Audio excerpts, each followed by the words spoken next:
It was one of those nights where the air felt heavier than usual. The kind of night where you can feel that something's about to happen, but you have no idea what. I wasn't thinking about my marriage at the time. I wasn't thinking about Clara, the woman I'd been with for 5 years, or the life we'd built together. My thoughts were somewhere else entirely. I was lost in my own mind, consumed by work, stress, and all the other distractions that come with being a husband and a man in his 30s. But that night, my world shifted in the most unexpected way. I had just finished working late at my desk, a pile of unpaid bills, and emails that seemed endless, as usual. I hadn't spoken to Clara much that day. We'd fallen into a routine over the past few months, a pattern of unspoken tension and silence that had become normal. It wasn't that we argued. It was worse. It was indifference. Neither of us knew how to fix it. We were both stuck in our own worlds, and for a long time, I convinced myself it was just a phase. So, as I sat there, scrolling through emails that could wait until morning, I felt a strange sense of calm. Maybe it was the exhaustion catching up with me, but everything seemed blurry. The ticking of the clock seemed louder than usual, and I could feel a knot in my stomach that wouldn't go away. That's when I heard the knock. It wasn't a normal knock. It was urgent, insistent, as though whoever was on the other side of the door knew something I didn't. I froze. Clara had already gone to bed, and I knew no one would be visiting this late. I stood up slowly, my mind racing with questions. I opened the door. No one was there, but there was a small envelope on the doorstep. It was white, unmarked, with no address, no name, no hint of who it was from. My first instinct was to toss it aside, but something about the way it sat there in the dim light made me hesitate. It felt like a sign, a message, but from whom? I picked it up, turning it over in my hands, and noticed a small detail. The paper was smooth, almost too smooth, like it was freshly pressed. I slid my finger under the flap, not knowing what to expect. Inside the envelope, there was just one sheet of paper. On it, typed in clean, precise font, was a single line of text. "She's not who you think she is." That was it. No signature. No further explanation. Just those 6 words. I stood there, staring at the note in my hand, my heart racing. The world around me seemed to fade, as if the house itself was holding its breath, waiting for something to happen. I wasn't sure what I was supposed to do next. For a moment, I considered throwing the note away. I told myself it was just some prank, a joke, or maybe even an attempt to mess with my head. But deep down, I knew that wasn't the case. I knew something was wrong. I glanced back toward the bedroom door. Clara was asleep inside, oblivious to the storm that was about to break. I tried to shake off the feeling, but my mind couldn't stop racing. I went back to my desk and stared at the note for what felt like hours. The words haunted me. "She's not who you think she is." I couldn't make sense of it. Clara was the woman I'd married. We'd built a life together, shared everything. How could someone know something about her that I didn't? It didn't make sense. But then, the more I thought about it, the more I started to question everything. Had she really been the person I thought she was? I got up from the desk, my legs shaky. There was only one way to find out what this was all about. I needed answers. I crept into the bedroom, careful not to wake Clara. She was sleeping soundly, her breathing slow and steady, her face serene in the soft light. For a moment, I watched her, wondering if I could ever look at her the same way again. The note still burned in my mind. I moved quietly toward her nightstand.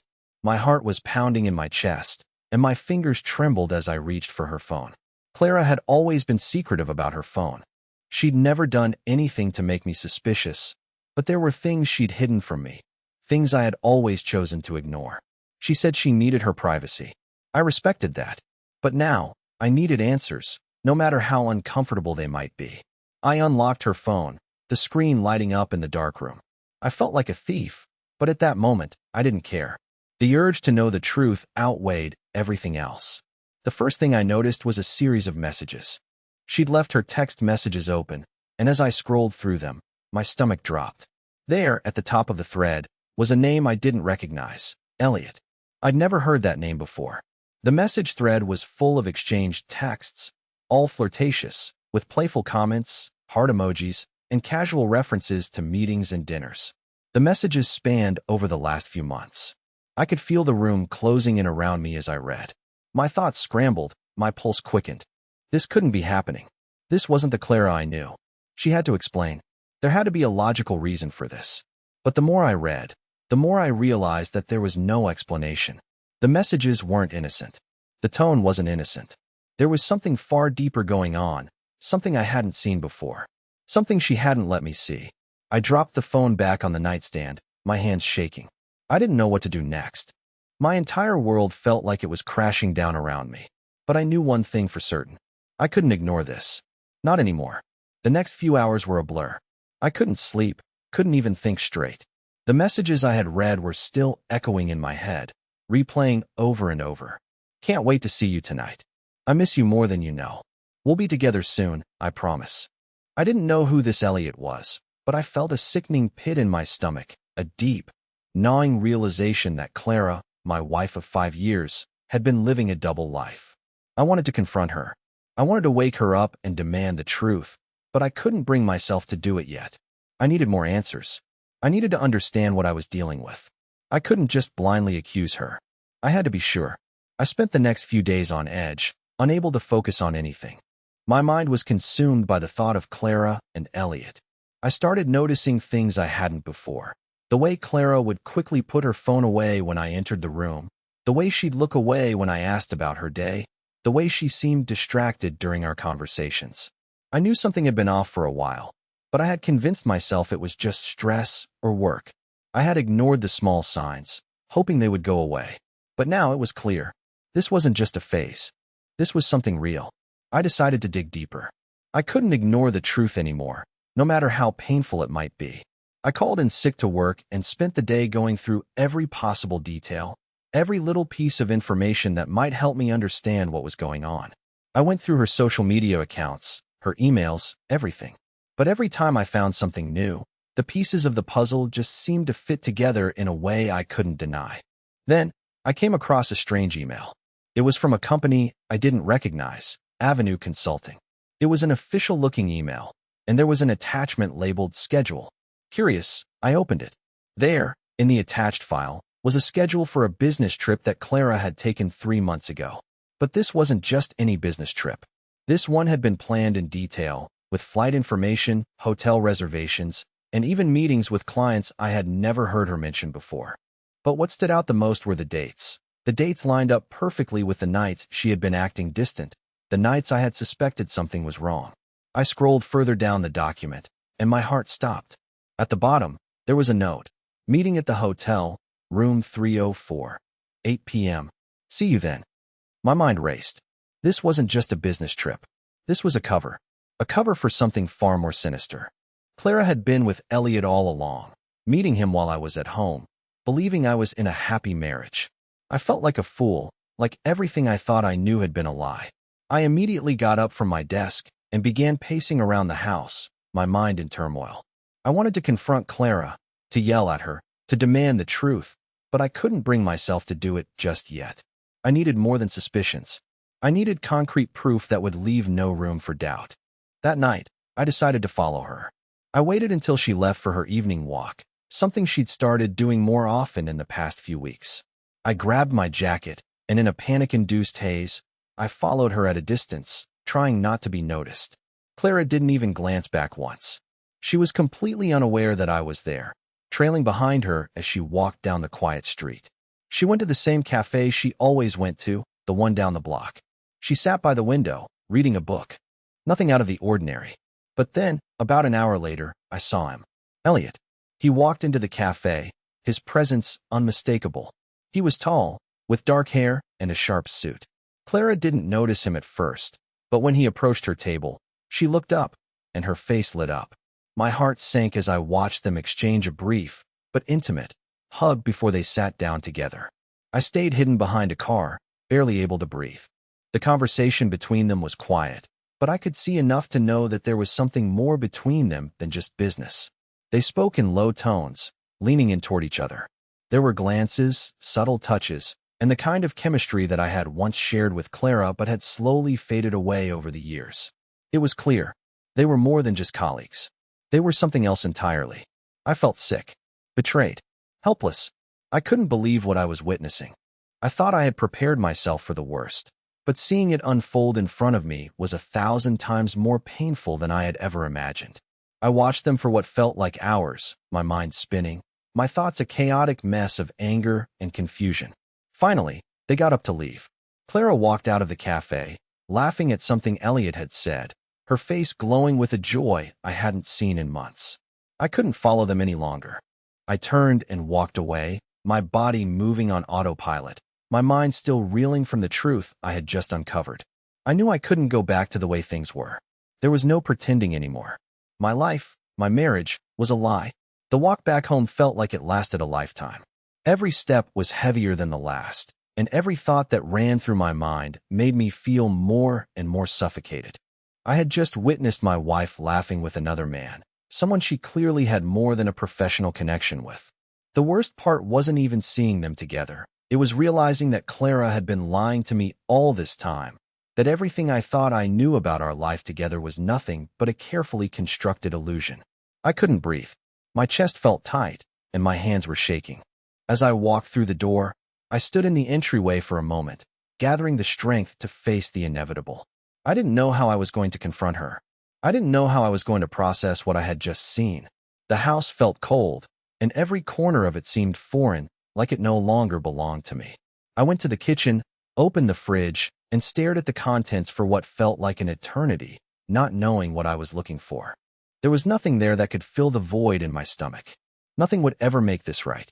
I stood there, silently fuming, replaying every interaction I'd ever had with Clara. The way she'd smile, the way she'd look at me, how we'd laugh at the same jokes. The intimacy we shared, was it all fake? Was I just a placeholder, someone to be by her side when Elliot wasn't around? My mind was racing, and I couldn't keep up with the storm of emotions that hit me all at once. Clara came through the door about an hour later, her face flushed from the walk, a light smile still lingering from whatever she and Elliot had talked about.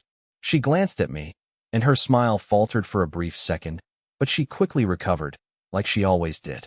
She put down her purse, hung her coat on the hook, and then walked toward the kitchen, her steps light, almost too casual. "Hey, everything okay?" she asked, trying to sound normal. I couldn't speak. My throat was tight, my chest still full of that unbearable pressure. I wanted to say something, but my voice felt stuck. She must have sensed that something was wrong, because she stopped and turned toward me, her eyes narrowing in concern.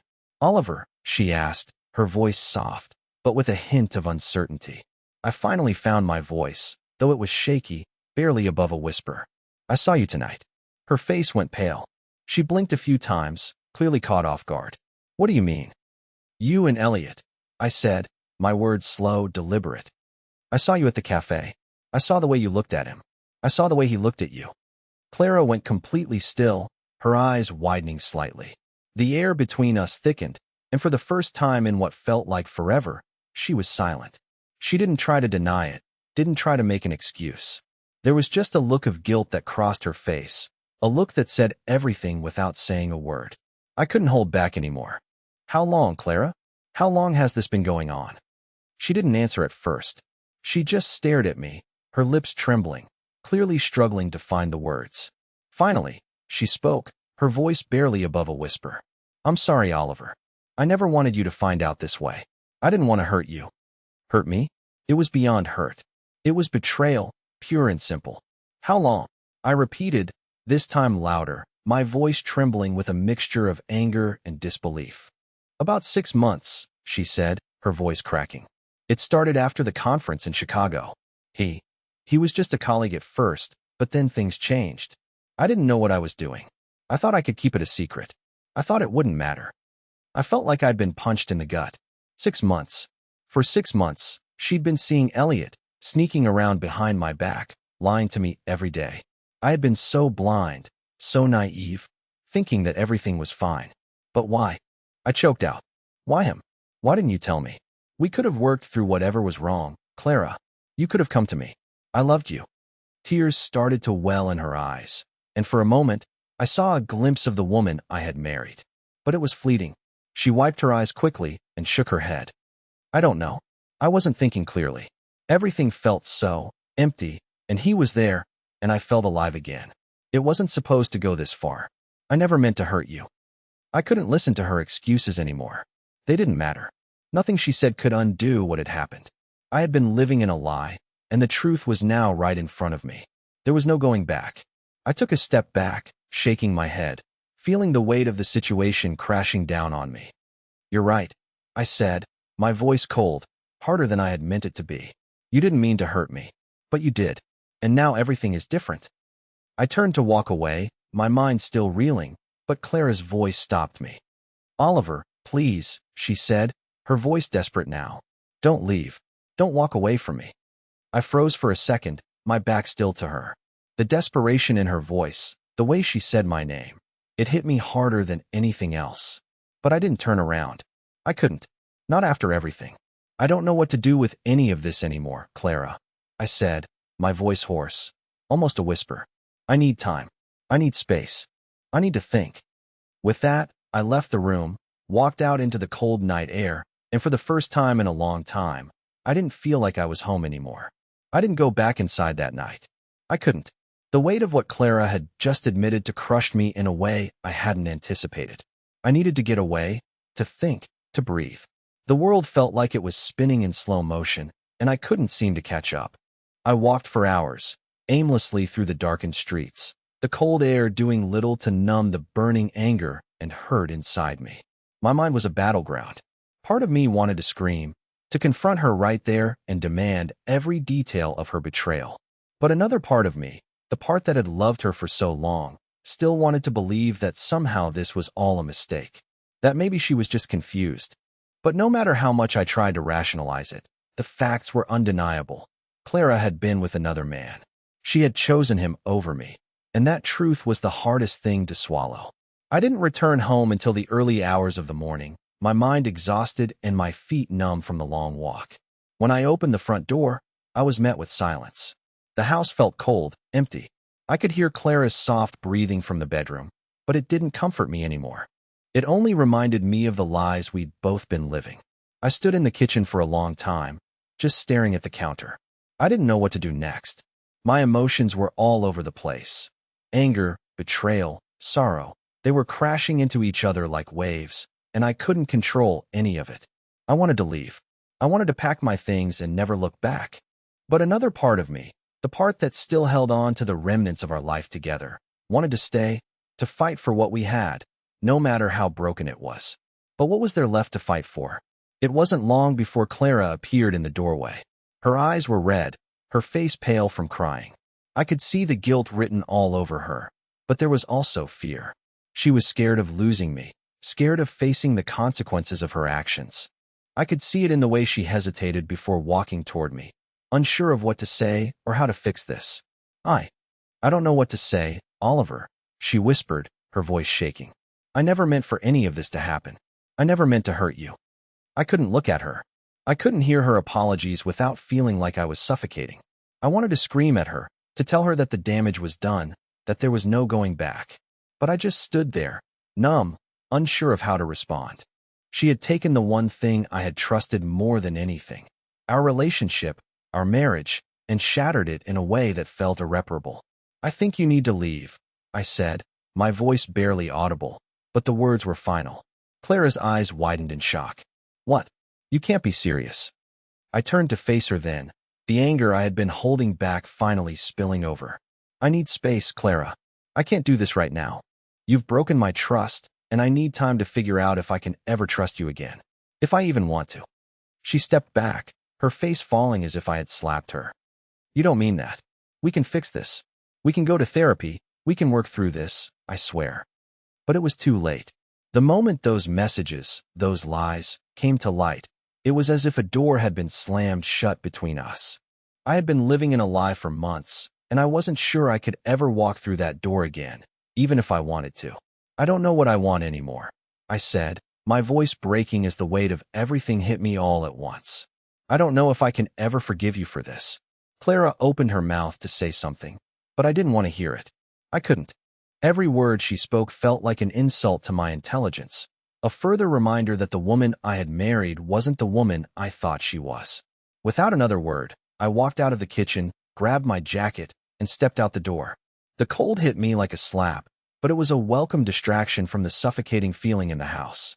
I didn't know where I was going. I didn't care. I just needed to get away, to clear my mind.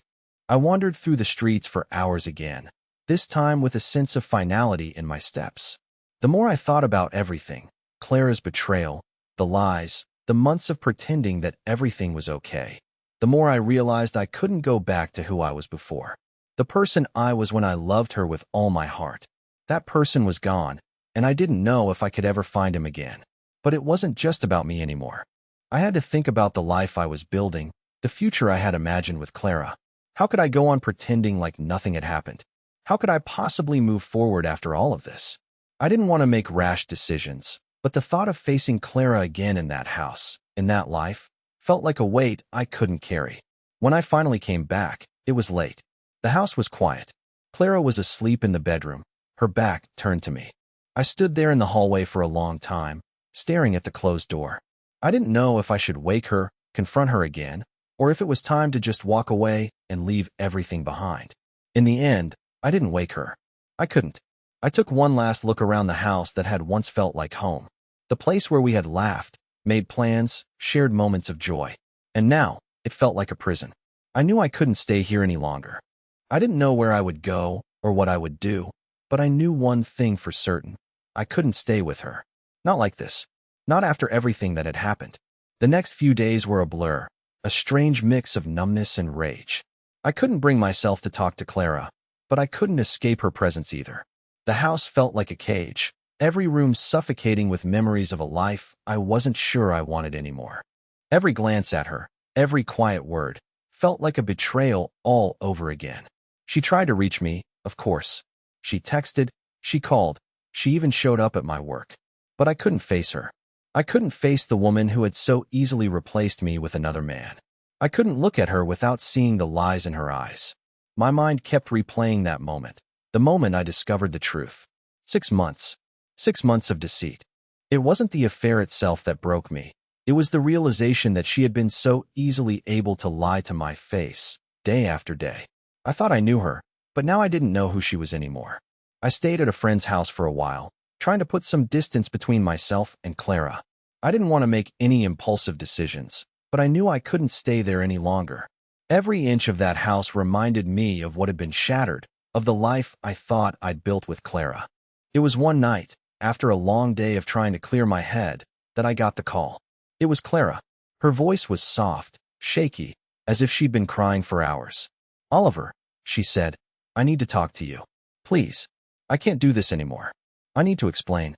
I need to tell you everything." I hadn't planned on picking up, but for some reason I did.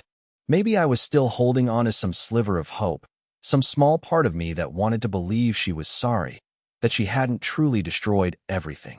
I wasn't sure I was ready to listen, but there was something in her voice that broke through the wall I'd built around myself. "Fine," I said, my voice sounding colder than I meant it to. "Talk. But know this, I'm done with excuses." She hesitated before speaking again, her voice quieter this time. "I'm coming over. We need to talk in person." I didn't say anything for a moment. I wasn't sure if I even wanted to see her, but I knew I needed closure, even if it hurt. I agreed to let her come, but I told her it would be the last time. When she arrived, the air between us was thick, heavy with all the unspoken words and tension that had built up between us in the past few days. I didn't know what I was expecting, but I wasn't prepared for what she said next. "I never wanted to hurt you," Clara began, sitting down across from me, her hands clasped tightly in her lap. "But I was selfish. I was so caught up in everything, in the excitement, in the newness of it all. And I pushed you away without even realizing it. You started to feel like a stranger to me. And Elliot, he made me feel seen. He made me feel wanted again." I stared at her, disbelief clouding my thoughts. She was still speaking, but the words felt like they were coming from someone else, someone I didn't recognize. This wasn't the Clara I'd married. The woman sitting in front of me was apologizing, yes, but it felt like she was apologizing for the wrong things. She wasn't taking responsibility for the hurt she caused. She wasn't even owning up to the fact that what she'd done wasn't just about feeling wanted. It was about betrayal. It was about breaking every promise we had made to each other. "I don't want to make excuses," Clara continued, "but I need you to understand that this wasn't just about him. It was about me, too. About my own emptiness, about feeling lost. I never meant to replace you, but I ended up doing it anyway." My heart ached at her words, but it wasn't for her anymore. It wasn't for the woman I had loved. It was for the person I had become, for the man who had to sit there and listen to this story of deceit and self-centeredness.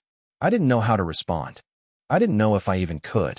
I don't know if I can forgive you, I said finally, the words tasting bitter in my mouth. I don't know if I can ever look at you the same way again. You've changed everything. What we had, what I thought we had, it's gone now. Clara's eyes filled with tears, but she didn't try to wipe them away. Please, she whispered. Please don't say that. I want to fix this. I want us to start over. Start over? I repeated, incredulous. How do you start over after something like this, Clara? You've crossed a line that can't be undone. You've broken the trust one gave you, and I don't know how to rebuild that. I don't even know if I want it anymore. Her face crumpled, and for the first time in days, I saw a genuine look of regret in her eyes. I never thought it would get this far, she said softly. I thought I could handle it. I thought I could control it. But I was wrong. I was stupid. I was selfish. And I can't undo any of it. The silence that followed felt like it stretched on forever. I sat there, unsure of what to say, unsure of what to feel. The anger was still there, but now it was replaced by something else. A deep, aching sadness. This wasn't just about betrayal anymore. This was about the death of something I had cherished, the death of a version of myself that believed love could survive anything. I think we both need to let go, I said, my voice softer now. Maybe not forever.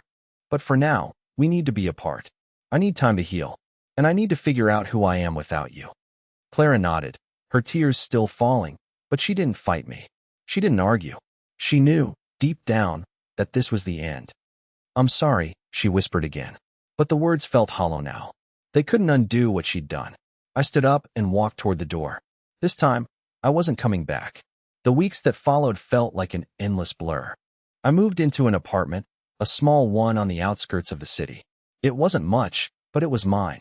It was quiet, which was exactly what I needed. I didn't want anyone's sympathy, and I sure as hell didn't want to hear Clara's voice again. I had told myself I was done with her, and for the most part, I was. But there were moments, fleeting moments, when I found myself thinking about what could have been, the life we could have had if everything hadn't fallen apart. I threw myself into work, trying to keep my mind occupied, but it wasn't enough. Every night, I'd come home to an empty apartment. There was no warmth, no laughter, no familiar sounds of Clara moving around in the kitchen or humming a tune while watching TV. Just silence. And every time I heard that silence, it was as if the emptiness from our marriage came crashing down all over again. Then, one evening, about a month after the breakup, the phone rang.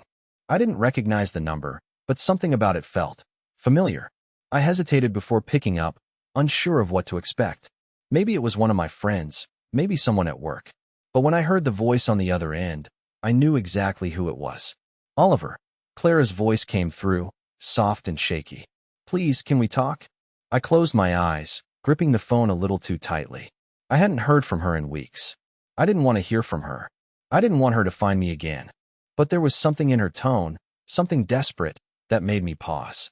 I don't know if that's a good idea, I replied, trying to keep my voice calm, but failing miserably.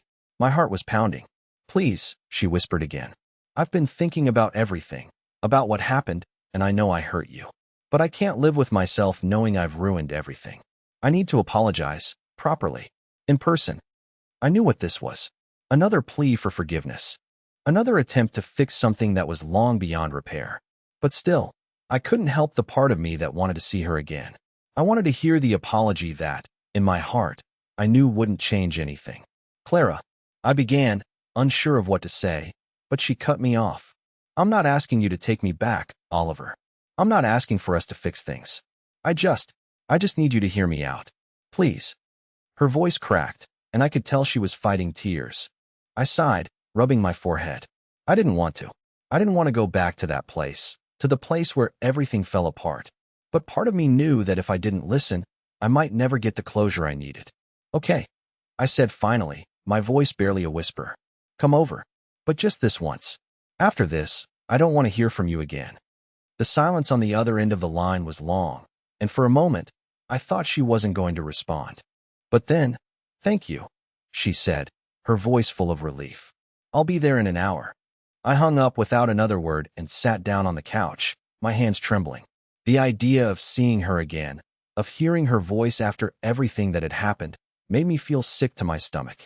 But at the same time, there was a small part of me that still cared. I wasn't sure what she could possibly say that would change anything.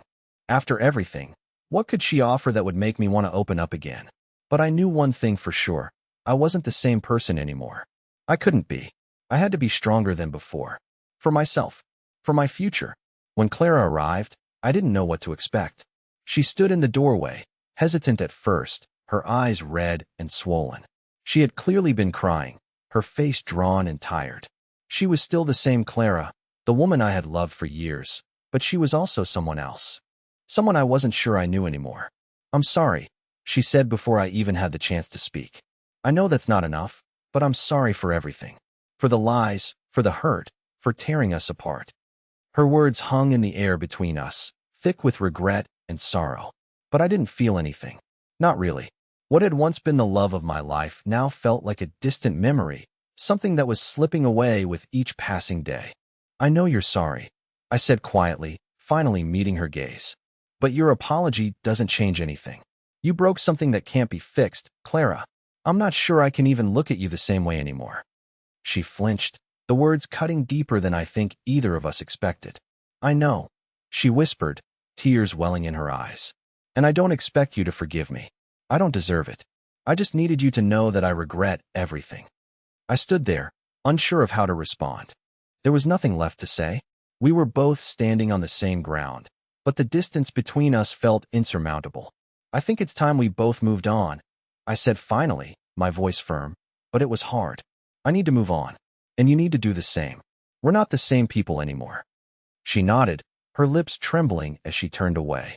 Before she left, she paused at the door. "I'll always love you, Oliver," she said, her voice barely a whisper. "I'll never forget you." I didn't say anything. I didn't have to. As she walked away, the door closing softly behind her, I realized something.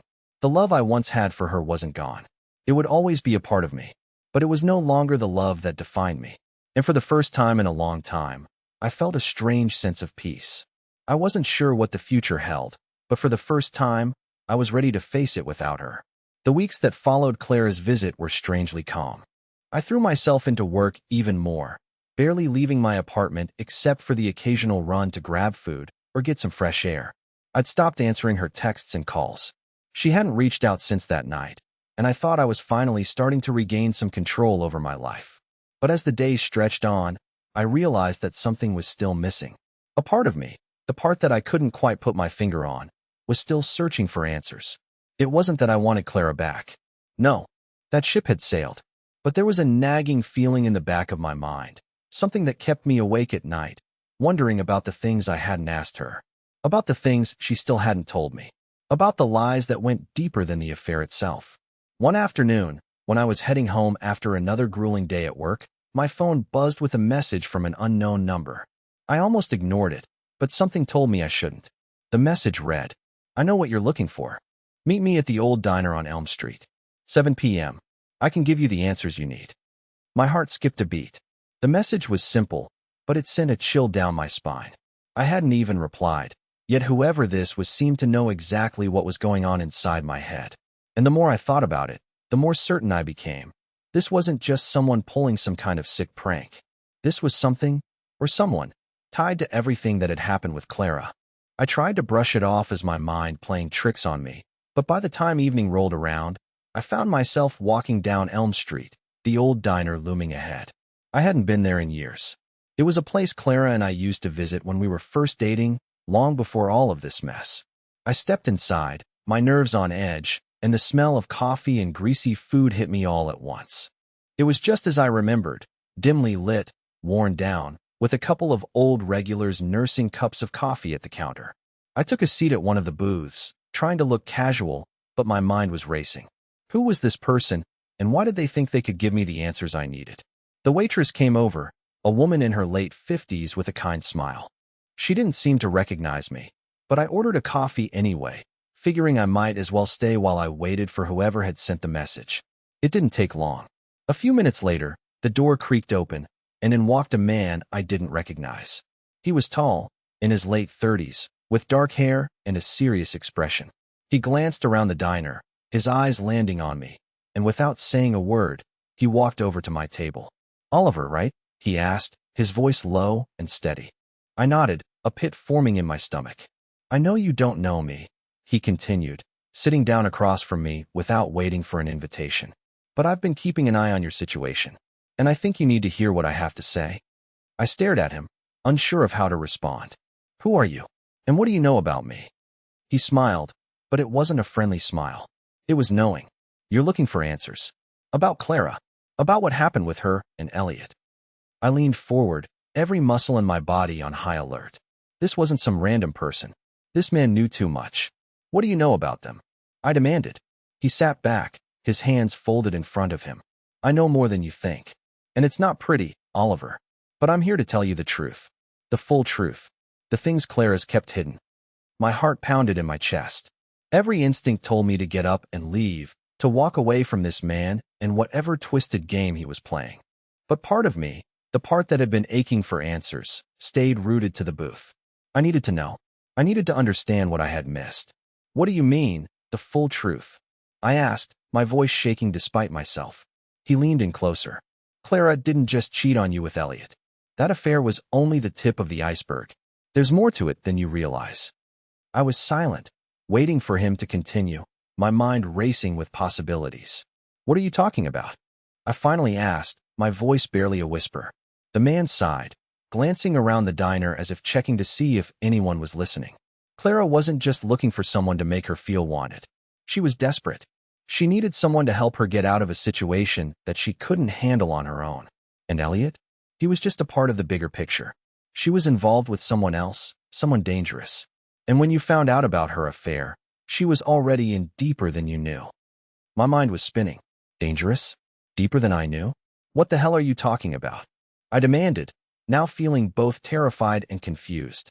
The man hesitated before speaking again. Elliot wasn't just her lover. He was a pawn in a much bigger scheme.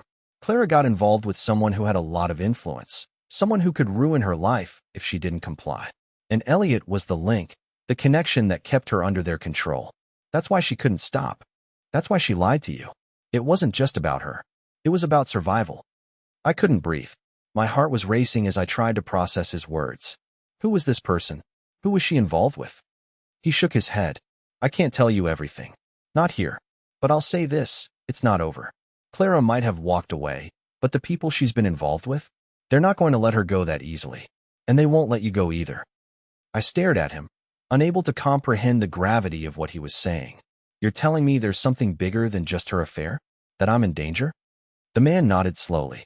"I'm telling you the truth, Oliver. And I'm telling you to be careful. Because the people Clara was dealing with, they don't forget. And they don't leave loose ends." I felt a chill run down my spine, and suddenly, the diner felt smaller, more suffocating. I had no idea what I was getting myself into, but I knew one thing for certain. I was far deeper in this mess than I could have ever imagined. And if I didn't figure out what was going on soon, I might not make it out alive. I left the diner in a daze. The man's words still echoed in my mind, and for the first time in months, I felt a flicker of fear. Clara's betrayal had been bad enough, but now I was hearing that there was something far darker lurking behind it all. The idea that there were dangerous people involved, people who could destroy lives just to get what they wanted, terrified me. But the more I thought about it, the clearer it became. I couldn't let myself get caught up in this any longer. I had to find a way out, and I had to protect myself from whatever shadow still loomed over my life. I spent the next few days trying to make sense of everything. I reached out to an old friend of mine, a private investigator who had helped me out of tight situations in the past. After hearing the bits and pieces of my story, he agreed to look into Clara's situation, as well as any connections to the people this mysterious man had mentioned. It wasn't easy, and at times it felt like I was peeling back layers of a rotten onion, but gradually, the truth started to come to light. Clara's involvement with these people wasn't just about an affair. She had gotten entangled in something much bigger.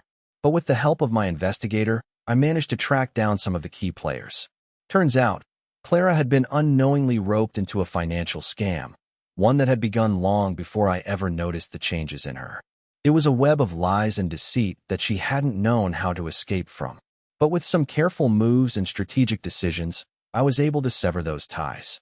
I had no idea how deep the rabbit hole went, But I knew that with some distance and support, Clara could escape, too. I didn't reach out to her at first. I needed time. I needed to digest what I had learned and figure out where I stood. There was no way I could just jump back into her life without understanding everything that had happened. The full picture, not just the shattered pieces I had been given. But then, a few weeks later, I received a letter from Clara. It wasn't a long one, but it was enough to make me pause. She wrote that she had found help, real help this time, and that she was beginning to understand the full scope of what she had gotten herself into. She apologized, not just for the affair, but for everything, for the lies, for the pain, for the way she had dragged me into something that wasn't even hers to own. And at the end of the letter, she told me something that brought a quiet peace to my heart. I will always love you, but I understand that I need to let you go. You deserve better, Oliver. You deserve someone who can be fully there for you.